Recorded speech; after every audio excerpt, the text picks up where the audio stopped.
Cześć kochani, jak zwykle Janusz Dąbrowski, kanał Barwy Zdrowia, czyli kanał poświęcony szerokiej promocji zdrowia, działań wszelkich profilaktycznych dotyczących nie tylko ciała, ale ducha, umysłu, całej naszej psychiki i tak dalej, i tak dalej. Ci, wy z was, którzy odwiedzacie mnie, wy regularnie wiecie o co chodzi w tym wszystkim, jakie treści są tutaj podawane. Ci, którzy z państwa, którzy są na początku, to właśnie chcę tylko wyjaśnić, że kanał jest poświęcony bardzo szerokiej promocji zdrowia, wszelkich działań, które można podjąć po to, żebyśmy byli zdrowi, po prostu zwyczajnie sprawni. Z góry od razu oczywiście proszę, jeżeli audycja Wam się spodoba, albo zróbcie to od razu.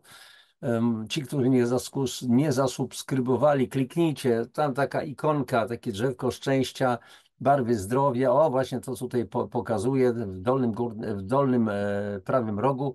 Jak najedziecie, to się pojawi tam subskrybuj i to wszystko. Ewentualnie lajki, ewentualnie komentarze dla zasięgu, żeby to po prostu rosło. Dzielcie się też linkami tych wszystkich moich audycji ze swoimi znajomymi, z bliskimi. Niech po prostu ta wiedza idzie. Ale o czym dzisiaj? O tym, jak to jest z tym dzisiaj glutenem, bo się coraz więcej mówi na temat całego glutenu, że jest to B, że nie powinno, że to, że tamto i tak dalej. Jaka jest po prostu prawda, albo przynajmniej część prawdy z tego, co dzisiaj już wiadomo? Bo oczywiście wielki przemysł spożywczy mówi, absolutnie to jest bzdura, przestańcie, gluten jest całkiem super i tak dalej. Wielu lekarzy coraz więcej mówi, żywieniowców, a więc dietetyków mówi, że gluten to jest B i tak dalej, i tak dalej. Jak to w ogóle wszystko ująć? Posłużę się dzisiaj bardzo ciekawym artykułem z kwartalnika Hipoalergiczni, a tutaj jak widzicie pani Żaneta Gelc, redaktor naczelna, rewelacyjna osoba, rewelacyjny człowiek, który na bardzo wysokim poziomie merytorycznym prowadzi, edytorskim prowadzi akurat to pismo. Oczywiście możecie to znaleźć online, to jest zrozumiałe, wystarczy, że wrzucicie na Google hipoalergiczni i tam dalej już po prostu jest prosta ścieżka. A więc wykorzystam tutaj artykuł gluten jest bezużyteczny, ale czy to jest ze znakiem zapytania? Gluten jest bezużyteczny. Natomiast jeszcze jest jedna sprawa, posłużę się, wykorzystam też troszeczkę tekstu z jednej z moich książek, Zdrowe Stawy.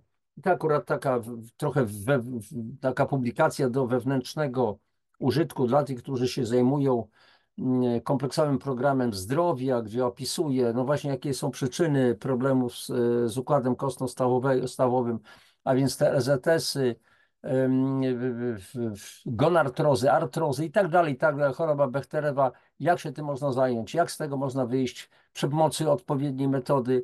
I tu dokładnie opisuję te wszystkie sprawy, ale o tym jeszcze za chwileczkę. Natomiast teraz udostępnię ekran i przybliżę, słuchajcie, przybliżę troszeczkę pewien tekst z tej mojej książki dotyczący tego, o czym będę mówił generalnie o glutenie.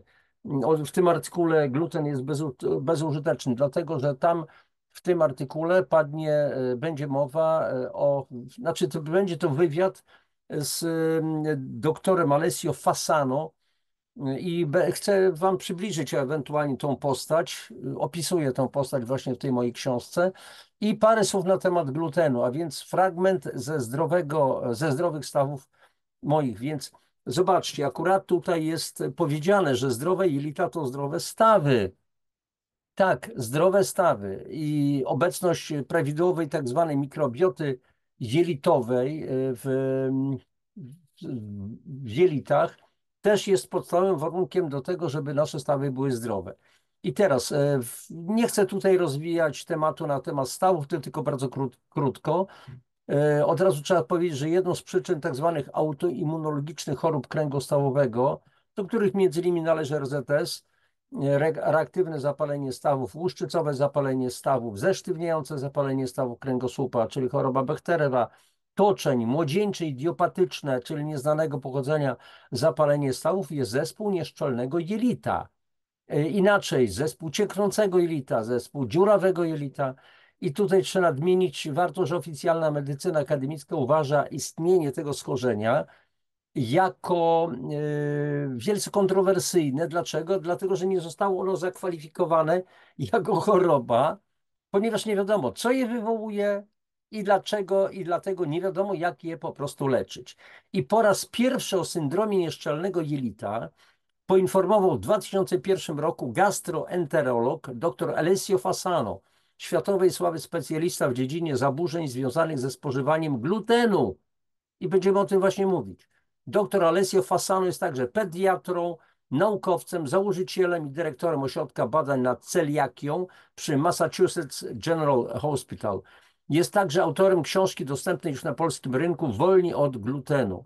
Dr Fasano odkrył, że pod wpływem różnych czynników może dojść do powstania zespołu nieszczelnego jelita, swoistej mikroperforacji, wskutek czego do krwioobiegu mogą przedostawać się toksyczne produkty, przemiany materii, bakterie, grzyby, wirusy, pasożyty czy niestrawione resztki pokarmowe.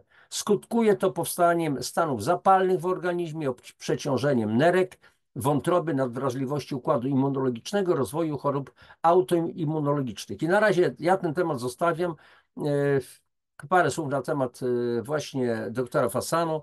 Zresztą jeszcze na ten temat coś powiemy, natomiast chodzi tutaj, słuchajcie, o ten słynny gluten.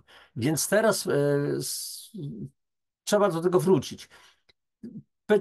Trzeba pamiętać, że jeszcze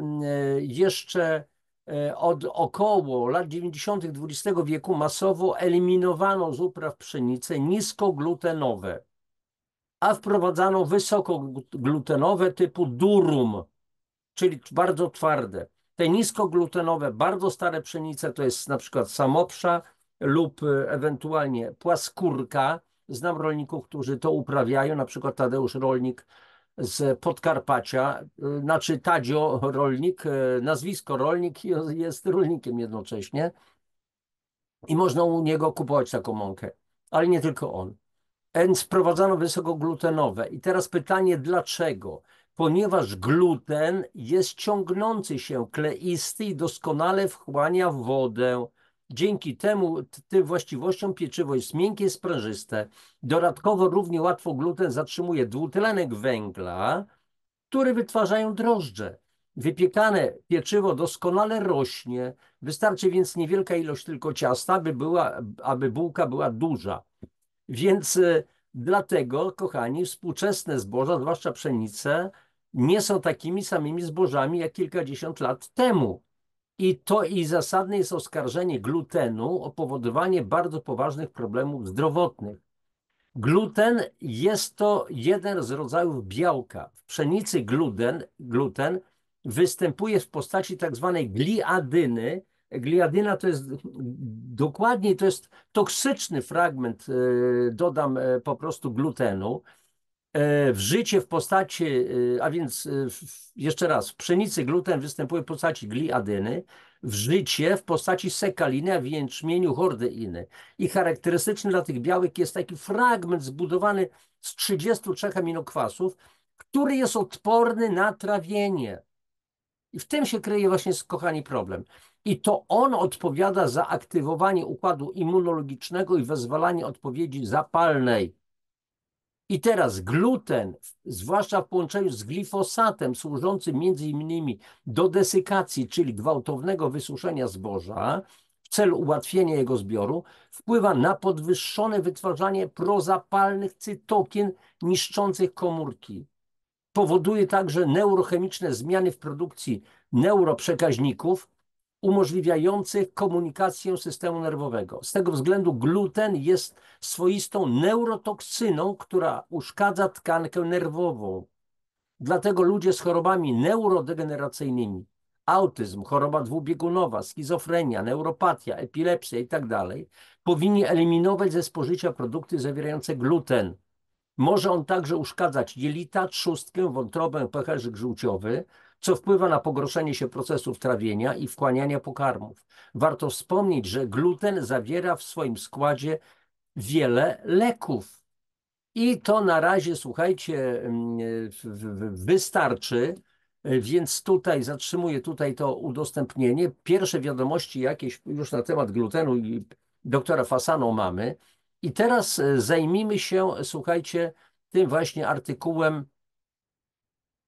Oj, nie to akurat, poczekajcie, gdzie to znowu jest. E, O, gluten jest bezużyteczny, dobrze, już mam artykuł.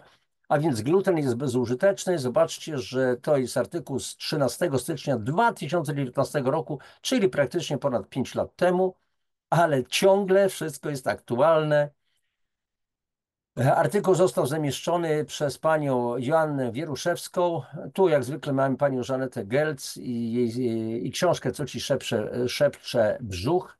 I teraz zajmiemy się właśnie artykułem. Więc przede wszystkim dawno, dawno temu gluten nie istniał. To złożone i stare białko stanowiące główny składnik pszenicy rozwijało się u boku człowieka przez tysiące lat. Gluten to białko osobliwe i wyjątkowe, wraz z blisko spokrewnionymi z nim sekaliną i chordeiną, mówiłem o tym, występującymi w życie i jęczmieniu, są jedynymi białkami, których organizm ludzki nie potrafi strawić, mówi dr Alessio Fasano, gastroenterolog, pediatra, założyciel ośrodka badań nad celiakią w Massachusetts General Hospital na Wydziale Medycznym Uniwersytetu Harvarda. Jeszcze tutaj, żebyśmy byli uczciwi do końca, artykuł został dołączony przez panią Joannę Wieruszewską tutaj w hipoalergicznych, natomiast rozmówcą doktora Alessio Fasano była pani Paulina Owczarzak-Baran. A więc pytanie. W ostatnim czasie polskie media przestrzegają nas o nowej modzie bezglutenowej. Czy naukowo udowodniono, że ten kierunek diety jest właściwy? Doktor Alessio Fasano. Dla osób z koniecznością medyczną, nietolerancją glutenu lub wrażliwością na gluten, dieta bezglutenowa jest terapeutyczną interwencją i jest ona jak insulina dla cukrzyków, od dekad stosowana u osób z nietolerancją glutenową. Dlatego też ten temat nie jest przedmiotem dyskusji, gdyż dieta bezglutenowa została naukowo udowodniona. Natomiast korzyści ze stosowania tej diety nie są tak oczywiste dla osób, które wcale nie muszą przestrzegać diety bezglutenowej, bo efekty nie są aż tak spektakularne. Pytanie. Jaka jest Pana opinia na temat pszenicy i jej właściwości uzależniających? Czy są one aż takie jak leki czy cukier? Alessio Fasano. Nie ma absolutnie żadnego dowodu na to, że gluten posiadał właściwości uzależniające nasz mózg. Podobnie jak w przypadku większości rzeczy, umiar jest kluczem do sukcesu. No i bardzo mi się podoba to zdanie, bo wszelkie przegięcia w jedną czy w drugą stronę są niewskazane. Jeśli spożywasz produkty ze zbyt dużą ilością cukru lub spożyjesz zbyt wiele produktów zawierających gluten, wtedy nie osiągniemy równowagi potrzebnej organizmowi. Mamy jeszcze wiele do sprawdzenia, mimo że istnieją już badania przedstawiające wpływ glutenu na mózg oraz jaki ma to związek z zachowaniem i stanami neurologicznymi pacjentów. Pytanie. Znane są przypadki osób, które odnotowały cofnięcie się choroby stwardnienia rozsianego lub choroby o identycznych objawach, jak w przypadku stwardnienia rozsianego, po rezygnacji z produktów na bazie pszenicy. Czy redukcja pszenicy mogłaby stać się zaleceniem dla tych osób? I teraz uwaga, kochani, tutaj ode mnie w pewien trend. Otóż medycyna chińska uważa, że przyczyną stwardnienia rozsianego, znaczy przyczyna kryje się w problemach z wątrobą, z jelitem. A więc coś jest na rzeczy, tak? I teraz tutaj. Odpowiedź doktora Alessio Fasano. Prawdopodobnie istnieje wiele czynników środowiskowych, które powodują stwardnienie rozsiane. Jednak są one nieznane. Podczas gdy byłbym sceptycznie nastawiony do tego, że gluten jest czynnikiem wyzwalającym we wszystkich przypadkach stwardnienia rozsianego, tak jak w przypadku nietolerancji glutenowej, to nie byłbym jednak zaskoczony, gdyby podgrupa chorych na stwardnienie rozsiane mogła doświadczyć zapalenia neuropatycznego wtórnego po spożyciu glutenu. Czyli odpowiedź brzmi, ta podgrupa mogłaby skorzystać z diety bezglutenowej. Przy okazji jeszcze taka informacja.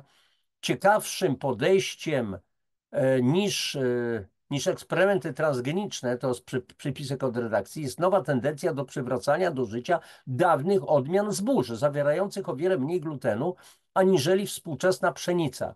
Tą właśnie ścieżką podąża kilka przedsiębiorstw, które usiłują opracować odmiany zawierające minimalne ilości glutenu, nie zmieniając zarazem smaku, barwy, zapachu ani tekstury zboża. Tak, tu chodzi o wprowadzanie z powrotem płaskórki i samoprzy, zmienionych lekko, ale po prostu z niewielką ilością glutenu. Dobrze, pytanie dalsze. Czy możemy obwiniać gluten o choroby autoimmunologiczne? Jakiego typu? Odpowiedź. W naszych badaniach nad celiakią wyciągnęliśmy wnioski, iż jest bezpośredni związek pomiędzy glutenem a rozwojem chorób autoimmunologicznych. A więc odpowiadam tak.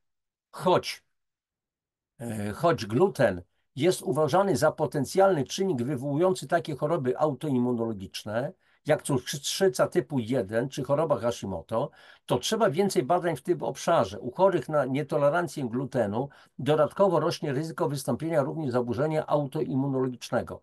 Kochani, dobrze, wszystko jest ładnie, pięknie, ale była mowa tutaj o cukrzycy typu 1, choroba Hashimoto i tak dalej. Jak to jest, że na cukrzycę typu 1 zaczynają chorować dzieci w wieku nawet 1 roczku? Dzieci 5-6-letnie, które jeszcze nie zdążyły się najeść tego glutenu, tych bułeczek i tak dalej, a zwłaszcza dzieciaki, bo o tym mówią lekarze. Jak to jest, że na cukrzycę typu 1, czyli kompletnie dezaktywacji wysepek beta-trzustkowych wytwarzających insulinę w organizmie, są dzieciaki nawet półroczne. To co się dzieje? Jaka jest przyczyna? Sam gluten? Czyli glutenu nie można po prostu też oskarżać o wszystko. Ale idziemy dalej. To tak na marginesie. Czy może Pan podzielić się z naszymi czytelnikami swoimi poradami dla każdego? No więc tutaj doktor Alessio Fasano dzieli się tymi zasadami. 7 bezglutenowych zasad życia. Skup się na dobrych stronach. Myśl o wszystkich produktach spożywczych, które możesz jeść, a nie o tych, których jeść nie możesz. Sensowne. Zauważ, że twój stan zdrowia jest ulepszany dzięki diecie, którą możesz kontrolować. Nie ma tam żadnych medycznych skutków ubocznych. Pamiętaj, aby spotkać się i rozmawiać z innymi osobami na diecie bezglutenowej, jest to szczególnie ważne na początku stosowania diety. Po czwarte, upewnij się, że pracujesz z dobrym dietetykiem i sprawdź, czy otrzymujesz zbilansowaną ilość witamin, minerałów, włókien, czyli błonnika i mikroelementów, które napędzają twoje ciało, które odżywiają twoje ciało, oczywiście.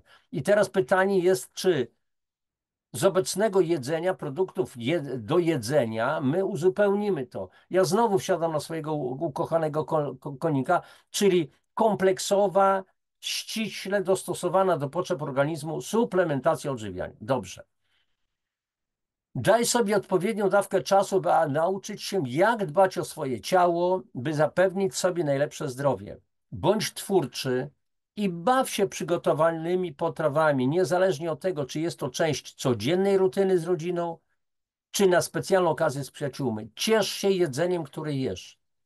Unikaj żywności przetworzonej, gotuj sam od podstaw jak najwięcej. Pomyśl o rzeczach, które babcia lub prababka gotowały i przenieś je z powrotem do swojego życia. Oczywiście bez glutenu.